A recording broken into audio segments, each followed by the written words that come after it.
Dan Marino, the most prolific passer that I've ever seen, and maybe the most prolific passer of all time in NFL history.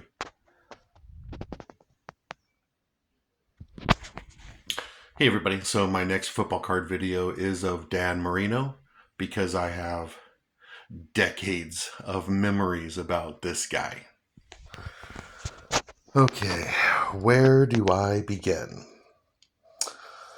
Okay, so this is his rookie card right here, 1984 tops, and it's a mint 9, which is pretty good. I've had this card since 1989. I was 19 years old, living in Los Angeles, and I just had to get his rookie card. I had to get it because by 1989, he's shattering passing records, quarterback records. He's just shattering them. So I had to get this card. Not only me, but thousands of other football card collectors. How can I say this? Pretty much went from Joe Montana cards, collecting Joe Montana's rookie or whatever like that, and Joe Montana cards. Dan Marino in the late 80s, he took over Joe Montana, as far as card collectors, for sure. Yeah, I would have to say that. In the late 80s, Dan Marino football cards uh, took over Joe Montana football cards, for sure. So, because he was just breaking records, and every record he broke, his rookie card just became more expensive and more expensive. It just gained value every time he broke records, and it pretty much gained value throughout his career because he was breaking his own records and all that kind of stuff, adding to his records. So you had to have this card if you were a collector, a football card collector. You had to have this card in your collection for sure. The purest passer of all time, some would say. Okay, now the earliest memories I have of Dan Marino uh, is when his rookie season, his second season in the NFL.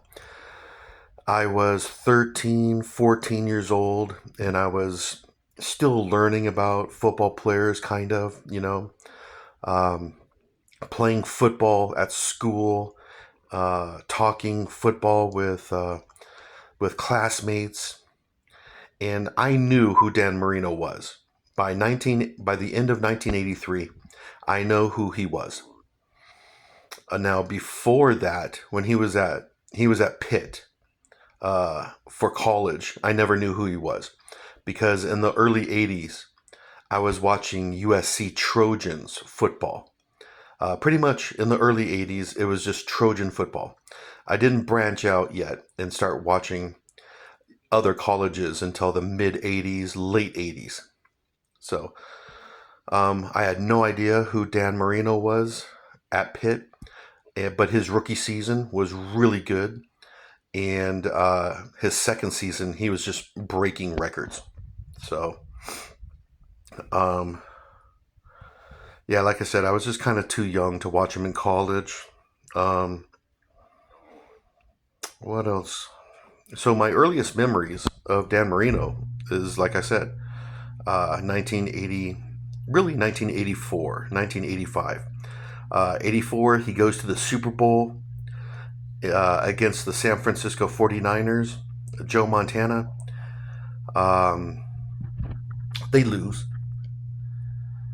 And I did watch that Super Bowl. I watched it because, I mean, it's Dan Marino again, and Joe Montana. And okay, so the Dolphins lose.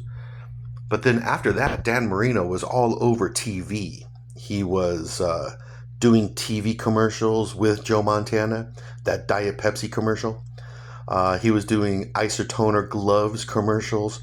He was all over TV and like Sports Illustrated magazines, sports and football magazines.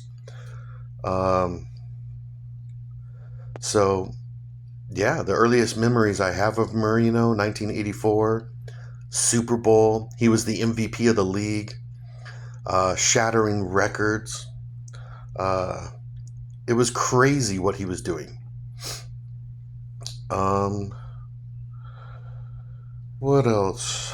Okay, then in 1985, um, the Chicago Bears, the dominant Bears, were killing teams going through the season. And then on a Monday Night Football game, the Bears go down to Miami and lose to the Dolphins. Marino had a good game, and it's the only loss that the Bears had all season long. And then, of course, they went to the Super Bowl and, well, beat my Patriots. But I watched that game. The Bears went down to Miami, Monday Night Football, and lost to Dan Marino. I was really happy about that. What else? Well, the Miami Dolphins. I watched a lot of Dolphin games, and I watched a lot of Dan Marino because the Miami Dolphins, they were in the same division as my New England Patriots, so uh, I would watch Marino and the Dolphins play the Patriots at least twice a season because I would watch Patriot games. So, and that went on for like late 80s and pretty much throughout the 90s. I watched the Dolphins and Patriots play twice a season. Watched Drew Bledsoe versus Dan Marino. Always good battles. A lot of passing yards, a lot of touchdowns. Drew Bledsoe, Dan Marino, good rivalry.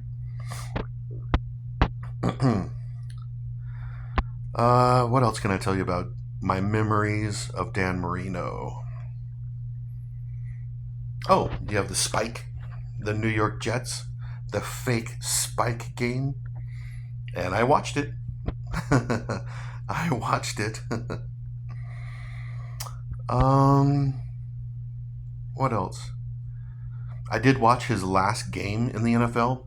It was a playoffs game against the Jaguars, and it was the worst loss of his career. Something like 60-7, something like that, or even more, like 65-7. It was the worst loss of Marino's career, and that was his last game in the NFL. So, what a way to go out of the NFL after a 17-year career. The last game you played was the worst game that you that you lose, like 60-7 or something like that.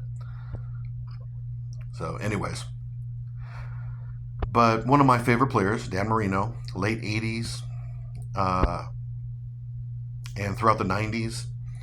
I wouldn't even say late 80s, like mid 80s, all the way up, all the way through the 90s.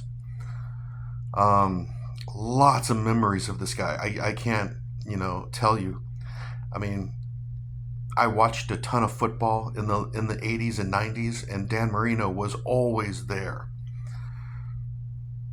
TV, he did a lot of TV, a lot of movies, advertisement, TV commercials. He did some movies, with Little Nicky and Ace Ventura. So, anyways, I have a lot of memories of Dan Marino.